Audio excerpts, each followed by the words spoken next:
Hello students, welcome to our channel science zone by Usha चल। तो बेटा आज हम इस वीडियो में कक्षा 7 का पाठ 5 अम्ल, क्षारक एवं लवण के बारे में पढ़ेंगे। तो बेटा आपने थोड़ा बहुत छोटी क्लासेस में पढ़ा होगा, जैसे कि अम्ल क्या होते हैं, क्षारक क्या होते हैं, लवण क्या होते हैं। चलो नहीं भी पढ़ा तो देखो आपके आसपास चीजें हैं, जैसे घर में दही है, आप खाते हो, ये नींबू पानी पीते हो, नींबू है, करेला है, कच्चा आम है। तो सबका क्या एक जैसा स्वाद है?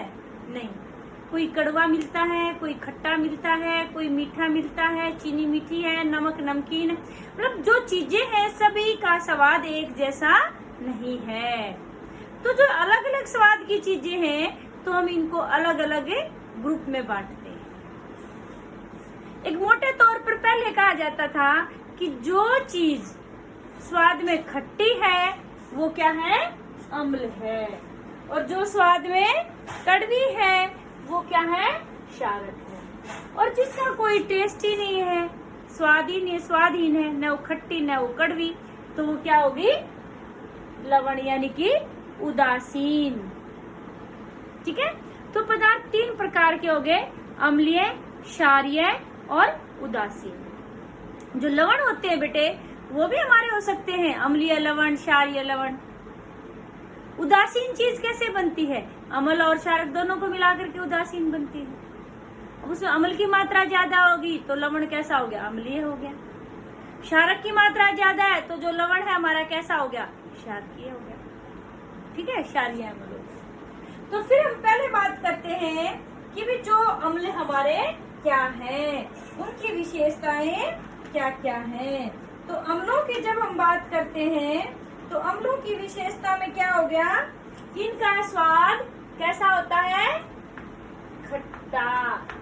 और इनका स्वाद कैसा होता है? क्षारक का कड़वा। ठीक है। और जो जब हम छूकर देखते हैं तो जो क्षारक होते हैं ना बेटे, ऐसे छूकर देखेंगे तो चिकने होते हैं, साबुन जैसे चिकने होते हैं स्पर्श करने पर, और ये चिकने नहीं होते हैं। और कैसे, क्या अंतर बता सकते हैं हम कि भाई जो ये है, ज्यादातर अम्ल क्या है? पानी में घुलनशील होते हैं, और ज्यादातर क्षार जो है वो अघुलनशील होते हैं पानी में। जो अम्ल होते हैं बेटे, जो एक लिटमस पत्र आता है, इस पाठ में हम आगे पढ़ेंगे उनके बारे में, कि वो नीले लिटमस पत्र को लाल कर देते हैं।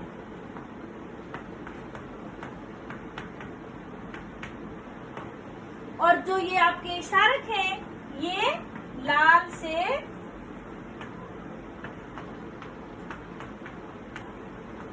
नीला कर देते हैं। ठीक है। तो ये तो थे इनमें कुछ अंतर, जिसके आधार पर हम इनमें पहचान कर सकते हैं। ठीक है। फिर बात आती है कि भी जो अम्ल है बेटे ये दो प्रकार के होते हैं हमारे। प्राकृतिक अम्ल, जिनको हम यानी कि जो हमारी प्रकृति में पाए जाते हैं, और कुछ मानव निर्मित हैं। जो प्राकृतिक अम्ल हैं उनको हम क्या कहेंगे? कार्बनिक अम्ल भी कहते हैं। और जो मनुष्य द्वारा बनाए जाते हैं हम उनको प्रयोगशाला अम्ल या फिर हम उनको लवणीय अम्ल कहते हैं। ठीक है। जो प्राकृतिक अम्ल के हम कुछ उदाहरण बता सकते हैं कि जैसे नींबू है, दही है, ये सब क्या है? सिट्रिक अम्ल, लैक्टिक अम्ल, ये सब क्या है? प्राकृतिक अम्ल। और जो अभी बात की, जैसे आपने सुना होगा हाइड्रोक्लोरिक अम्ल, सल्फ्यूरिक अम्ल, नाइट्रिक अम्ल, ये कैसे होते हैं? लेबोरेटरी में बनाए जाते हैं, प्रयोगशाला में बनाए जाते हैं मनुष्य द्वारा। तो जो ये प्राकृतिक अम्ल है बेटे ये ज्यादा खतरनाक नहीं होते। ज्यादा खतरनाक कौन से होते? मानव निर्मित। वो मान लो किसी कपड़े पर पड़ जाए या हमारे हाथ को छू जाए तो हमारा हाथ जल जाता है। इसलिए कभी भी बड़ों की बगैर राय के किसी चीज को छूना या चखना नहीं चाहिए। पता नहीं वो अम्लीय हो, कैसी हो, हमें नुकसान पहुंचा सकती है। ठीक है। तो फिर बात आती है बेटे आगे कि भी हमारे कुछ चीजें हैं, जैसे कोई पूछे, आपका जीके का क्वेश्चन भी बनता है कि जैसे पूछा सिरके में कौन सा अम्ल पाया जाता है, कुछ अम्ल है हमारे मुख्य तो उनमें पूछा जाता है, तो उसमें कौन सा होता है, एसिटिक अम्ल। सिरके में कौन सा अम्ल होता है, एसिटिक अम्ल। और फिर बात आती है कि भाई जो चींटी का डंक है, जैसे चींटी काट लेती तो हमें वहां पर खुजली होती, दर्द होता है, तो चींटी के डंक में कौन सा अम्ल पाया जाता है, फॉर्मिक अम्ल।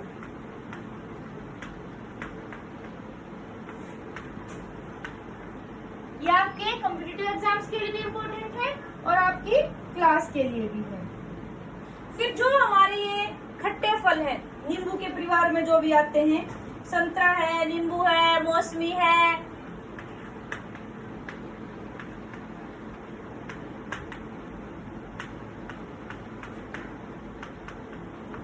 इनमें कौन सा पाया, जो सॉरी यहाँ हम लिख रहे थे, नींबू, संतरा आदि खट्टे फल जो है हमारे, उनमें कौन सा अम्ल पाया जाता है बेटे, साइट्रिक अम्ल।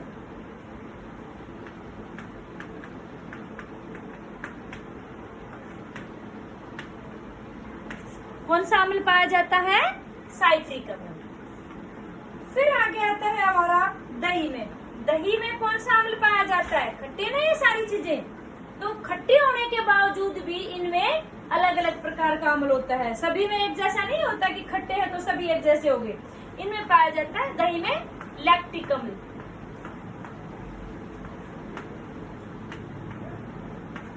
फिर आगे आता है आपका कि भाई पालक। पालक में कौन सा अम्ल पाया जाता है, ऑक्जेलिक अम्ल।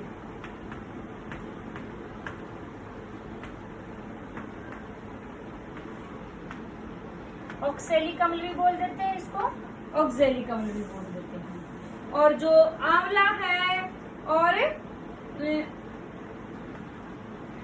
दूसरे खट्टे फल है,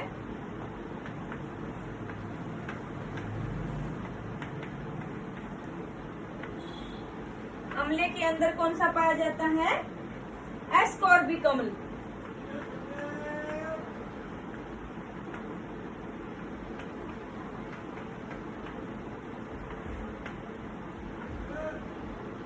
यानी कि विटामिन सी। आंवला उत्तम स्रोत होता है विटामिन सी के लिए। और फिर आगे है इमली, अंगूर, कच्चे आम,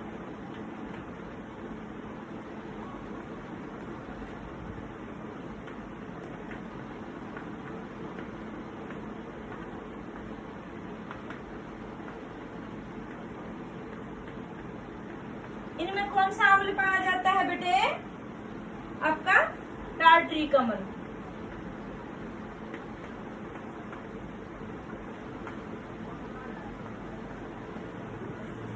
ये जो सारणी है बेटे आपको सब बच्चों को याद होनी चाहिए, क्योंकि ये आपके जो एग्जाम होते हैं उनमें भी इनमें से पूछा जाता है और आपके जो कॉम्पिटिटिव एग्जाम्स होते हैं उनमें भी इसमें से पूछा जाता है। ठीक है।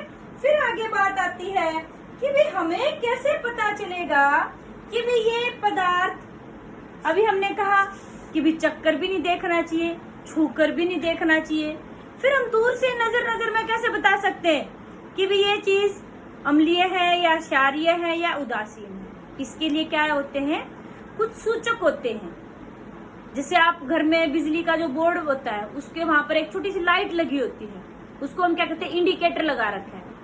लाइट वो जल रही होती है तो हम कहते हैं हाँ लाइट आई हुई है, और वो इंडिकेटर नहीं जलता है तो क्या पता चलता है कि लाइट नहीं है। तो ऐसे ही यानी कि वो सूचक लगा होता है। तो ऐसे ही कुछ पदार्थ होते हैं जो कि हमें बताते हैं कि भी जो ये हमारे पास पदार्थ है ये अम्लीय है या क्षारीय प्रकृति का है। तो उन पदार्थों को जो हमें अम्लीय या क्षारक की उपस्थिति के बारे में बताते हैं उन पदार्थों को क्या कहते हैं, अम्लीय क्षारीय सूचक, या खाली हम सूचक भी कह सकते हैं। ठीक है बेटे। तो जो ये सूचक है बेटे, तो यानी कि सूचक की परिभाषा क्या होगी, वे पदार्थ जो हमें अम्ल और क्षारक की उपस्थिति के बारे में बताते हैं उन्हें सूचक कहते हैं। फिर आ गया सूचक के प्रकार।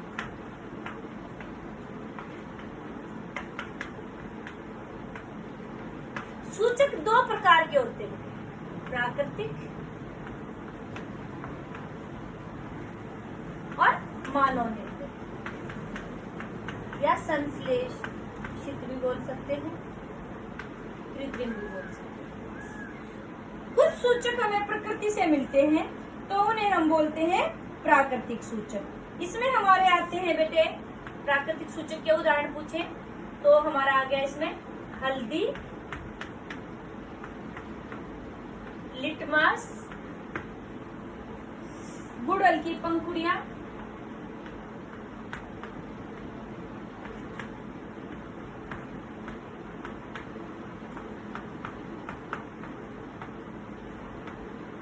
आदि। ठीक है बेटे, समझ में आई बात।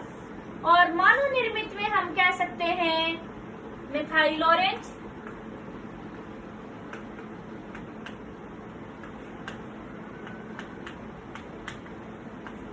और नेपथलीन, फिनोल्फ्थलीन।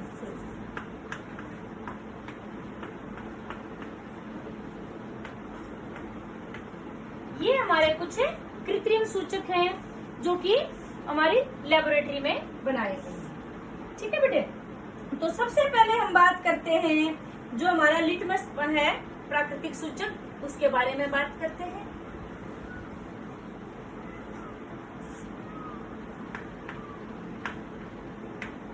लिटमस जो है बेटे कहाँ से प्राप्त किया गया है? लाइकेन से। लाइकेन क्या होते हैं?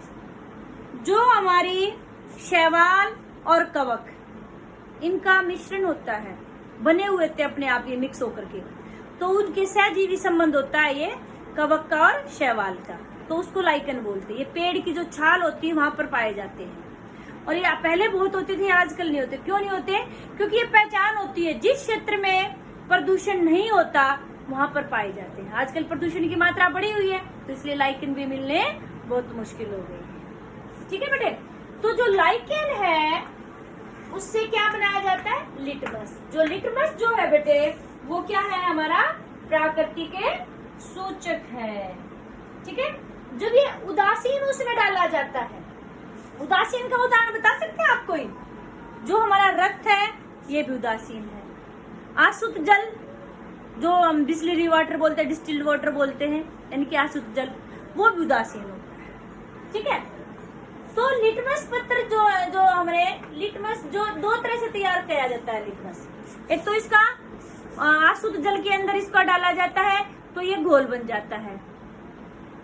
ठीक है, लिटमस सॉल्यूशन, लिटमस विलियन बोलते हैं इसको। और फिर इसकी हम क्या करते हैं, जो हमारा छानक पत्र होता है उसके ऊपर डाल के इसकी पट्टियां बनाई जाती हैं। आपने लैब में भी देखे होंगे लिटमस पत्र, नीले रंग की, लाल रंग की लिटमस पत्र आते हैं, तो ऐसे इनके पत्र भी बनाए जा सकते हैं। दोनों से ही हम पता लगा सकते हैं कि जो हमारे पास पदार्थ है वो अम्लीय है, क्षारीय है या उदासीन है। ठीक है बेटे, तो जो लिटमस पत्र है बेटे यानी कि दो रूपों में हो गया हमारा, एक तो विलियन के रूप में और एक हमारा पट्टी के रूप में। तो नीले रंग की पट्टी भी पाई जाती है और एक लाल रंग की भी मिलती है। तो जैसे हमारे पास कोई पदार्थ हो तो उसमें हम उसका परीक्षण कर सकते हैं। जो लिटमस पत्र होता है यानी कि नीले को लाल में बदल दे तो वो कौन होते हैं? अम्ल। हमने नीले लिटमस पत्र को या फिर नीला जो विलियन था उसको हमने किसी पदार्थ में डाल के देखा, मान लो उसका रंग लाल हो गया तो कैसी प्रकृति का पदार्थ है वो? अम्लीय प्रकृति। और उसका रंग नहीं बदला तो क्षारीय भी हो सकता है, उदासीन भी हो सकता है। फिर हमने क्या किया, उसके दूसरा थोड़ा सा उसका सैंपल लिया और उसमें हमने क्या किया कि भी लाल लिटमस पत्र डाल के देखा। लाल को जिसने नीला बना दिया तो यानी कि कैसा हो गया? क्षारक हो गया। और उसके ऊपर न तो लाल लिटमस पत्र का कोई असर हुआ न नीले लिटमस पत्र का, तो उनका रंग नहीं बदला दोनों का ही, तो यानी कि वो कैसा हो गया? उदासीन हो गया। ठीक है ना, तो लिटमस पत्र से आप ऐसे कलर बता सकते हैं कि भी कैसे वो पता चला कि भी अम्लीय है या क्षारीय है। यानी कि जो नीला लिटमस पत्र है वो लाल हो जाए तो पदार्थ अम्लीय प्रकृति का, लाल लिटमस पत्र को नीला कर दे तो क्षारीय प्रकृति का, और दोनों का ही किसी भी उस विलियन में रंग नहीं बदले तो यानी कि वो कैसा हो गया, उदासीन प्रकृति का। ठीक है। फिर अगला जो हमारा था प्राकृतिक सूचक, अभी हम बात कर रहे थे हल्दी।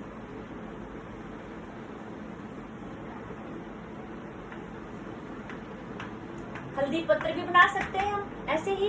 अल्कोहल के अंदर हल्दी घोल के और उसको छानक पत्र के ऊपर डाल देते हैं अच्छे से, और फिर सुखा करके उसकी पट्टियां काट सकते हैं, तो सूचक का काम करेंगे। इससे सिर्फ हम किसकी पहचान कर सकते हैं, क्षारक की पहचान कर सकते हैं। जैसे आपने घर पर भी देखा होगा, कई बार खाना खाते हैं तो कपड़े पर हल्दी मतलब सब्जी गिर जाती है, फिर जब उस पर साबुन लगाते हैं हम, मम्मी से पूछ के देखना कि हल्दी वाला, या फिर आप खुद भी कर सकते हैं, जो खराब कपड़ा हो उसके ऊपर थोड़ी सी हल्दी लगा देना और फिर उस पर साबुन लगाना, तो कैसे रंग का हो जाता है, लाल रंग का हो जाता है। तो जो लाल रंग है ये दर्शाता है क्षारक की उपस्थिति। जो अम्ल है उसमें रंग नहीं बदलेगा, उदासीन में भी रंग नहीं बदलेगा। तो हम यानी कि हल्दी का रंग जिसमें लाल हो गया, तो यानी कि वो पदार्थ कैसी प्रकृति का है, क्षारीय प्रकृति का। ठीक है बेटे। तो इसमें आप कर सकते हैं कि भी जो चूने का पानी है उसमें डाल के देखो, वो भी हमारा कैसे रंग का हो जाता है, लाल रंग का हो जाता है। फिर आगे हम बात करते हैं कि भी गुड़हल के बारे में। अभी हमने कहा था कि जो दूसरा प्राकृतिक सूचक है हमारा क्या था, गुड़हल।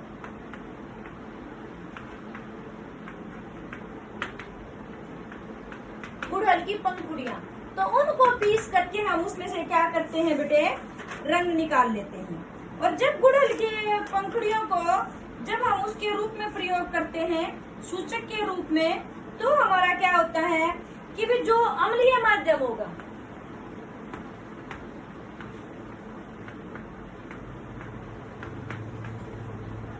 उसमें उसका रंग कैसा हो जाएगा कि भी गाढ़ा गुलाबी।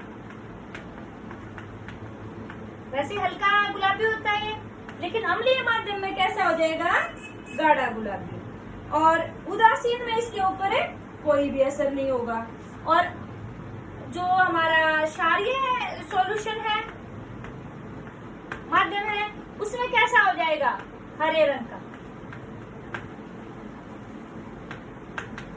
यानी कि हमने गुड़हल की जो पंखुड़ियां थी उसका रस किसी माध्यम में डाला, विलयन में डाला, और हरा रंग हो गया, तो यानी कि वो कैसी प्रकृति का है, क्षारीय का। और गाढ़े गुलाबी रंग का हो गया तो कैसी प्रकृति का है, अम्लीय प्रकृति का है।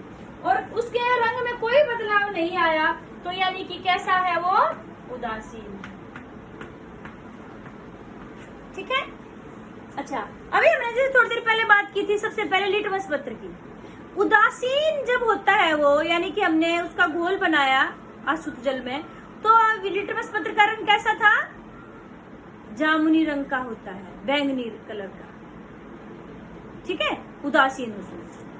फिर हम आगे बात करेंगे कि भी जो हमारा ये हमने कहा था कि भी कुछ कृत्रिम सूचक भी थे हमारे। तो कृत्रिम सूचक से हमें कौन सा रंग किसमें बदलता है, पहले हम बात करेंगे फिनोल्फ्थलीन की।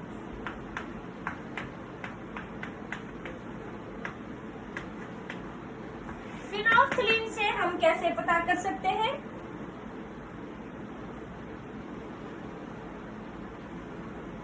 फिनोल्फ्थलीन जो होता है बेटा ये रंगहीन होता है, कोई भी रंग नहीं होता है इसमें, यानी कलरलेस है।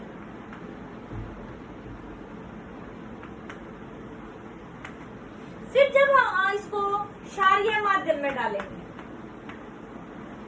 तो इसका रंग कैसा हो जाएगा बेटे, गुलाबी रंग का।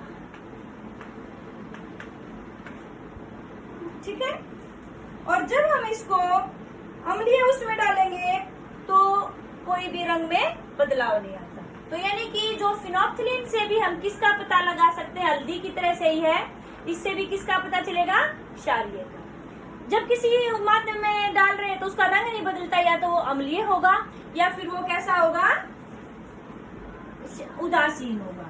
और वो यानी कि हल्का यानी कि गुलाबी रंग का हो गया, पहले रंगहीन था, तो यानी कि कैसी प्रकृति का है, क्षारीय प्रकृति का है। फिर हमने एक और हमने उसकी जो हमारा था कृत्रिम में उसकी बात की थी, तो उसमें था हमारा मेथिल ऑरेंज।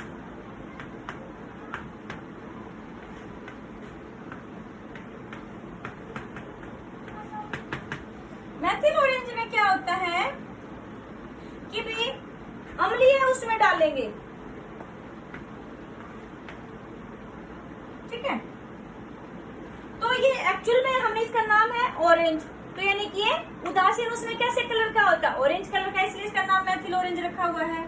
ये अम्लीय माध्यम में कैसा हो जाएगा, लाल रंग का, और क्षारीय माध्यम में कैसा हो जाएगा,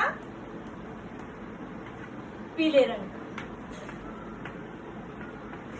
यानी कि किसी हमने विलेन में डाला और उसका रंग पीला हो गया तो यानी कि वो क्षारीय माध्यम है, उसका रंग लाल हो गया तो अम्लीय माध्यम है, और ऑरेंज का ऑरेंज ही रहा तो यानी कि कैसा माध्यम है, वो आपका उदासीन माध्यम है, ठीक है बेटे। फिर एक बात आती है उदासीनीकरण प्रक्रिया। तो उदासीनीकरण क्या होता है बेटे, इस पार्ट को बिल्कुल ध्यान से समझना है, ये आपका 8th क्लास में भी आता है और फिर 10th क्लास में भी आता है, यही पार्ट, यही चीजें 10th क्लास में भी सिखाई जाती है। तो उदासीनीकरण,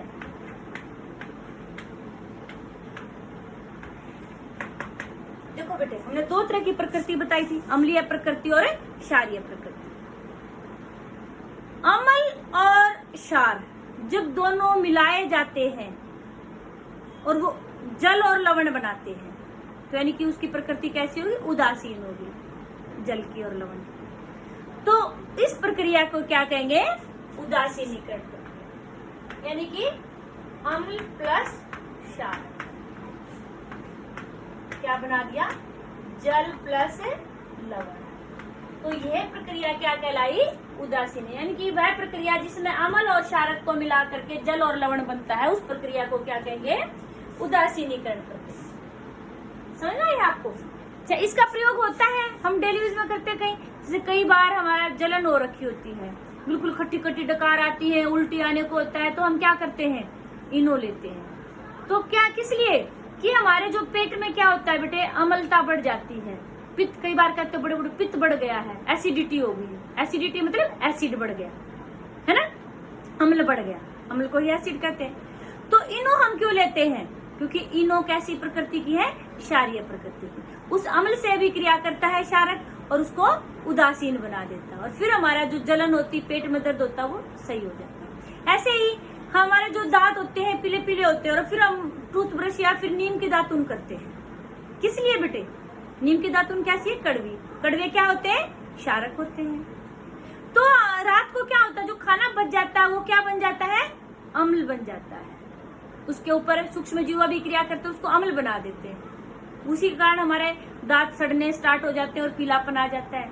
फिर हम जो हमारी टूथपेस्ट होती है या फिर दातुन है, वो क्षारीय प्रकृति की है और वो अम्ल से भी क्रिया करके उसको उदासीन कर देती है, इससे हमारे दांत साफ भी रहते हैं और उनमें कीड़ा वगैरह भी नहीं लगता है। तो ये था आपका उदासीनीकरण अभिक्रिया। फिर बात आती है बेटे आगे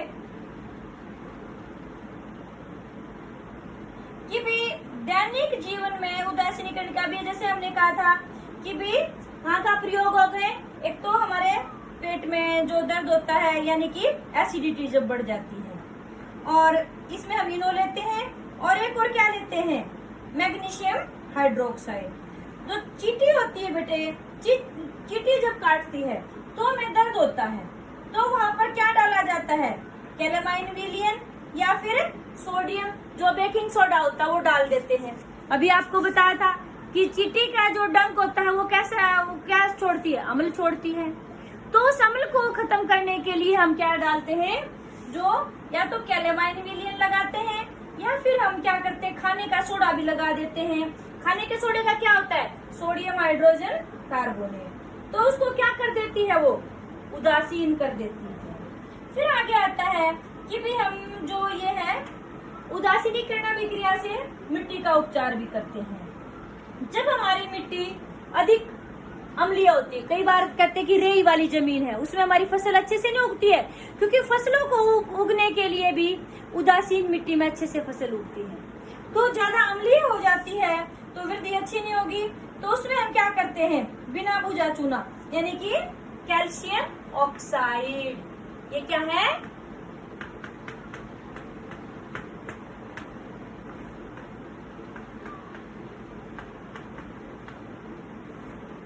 ठीक है। कैल्शियम ऑक्साइड जैसे क्षार उसमें मिलाए जाते हैं जैव पदार्थों में मिला करके, और फिर वो क्या कर देते हैं, उसकी जो प्रकृति होती है उसको क्या कर देते हैं, अम्लीय प्रकृति को उदासीन कर देते हैं। फिर हमारी फसल अच्छे से हो जाती है। फिर आगे बात आता है कि जो कारखानों का जो अपशिष्ट पदार्थ निकलता है बेटे, उसमें भी अम्लीय पदार्थ होते हैं। वो फिर क्या करते हैं, आपने देखा होगा कि जो फैक्ट्रियों का कारखानों से जो वेस्ट निकलता है उसको सीधा क्या करते हैं, जलाशयों में डाल देते हैं, नदियों में, तालाबों में। अब वहाँ का जो पानी है वो अम्लीय हो जाएगा, वहाँ रहने वाले जो जीव जंतु थे बेटे वो मर जाएंगे। तो इसलिए क्या किया जाता है कि भी पानी की जो पीएच है, प्रकृति है, वो उदासीन रहे, सारे जीव जो है जलीय जीव उनको कोई नुकसान ना पहुंचे। तो उस कारखाने का जो अपशिष्ट है बेटा उसमें कुछ क्षारीय पदार्थ मिला दिए जाते हैं, जिससे उसकी प्रकृति कैसी हो जाती है, उदासीन हो जाती है। और फिर जो यानी कि जो उसको जलाशय में छोड़ेंगे तो उससे क्या होगा, हमारे जलीय जीवों को हानि नहीं पहुंचेगी। तो इस तरह से बेटे आपका जो ये है कि भी आप हमारे जो दैनिक जीवन में उदासीनीकरण अभिक्रिया का कैसे प्रयोग कर सकते हैं, आपने ध्यान से इसको याद रखना है। ठीक है बेटे। अब कोई चैप्टर यानी कि अम्ल, क्षारक और लवण वाला पार्ट 7th में भी है, फिर 8th में भी आएगा और आगे 10th क्लास में भी आएगा। इसको बिल्कुल ध्यान से पढ़ना है, ध्यान से सुनना है। ठीक है। आपको किसी को इसमें कोई डाउट लगे तो आप कमेंट करके पूछ सकते हैं। आपको वीडियो अच्छी लगे तो शेयर और लाइक जरूर करें। थैंक यू बेटा।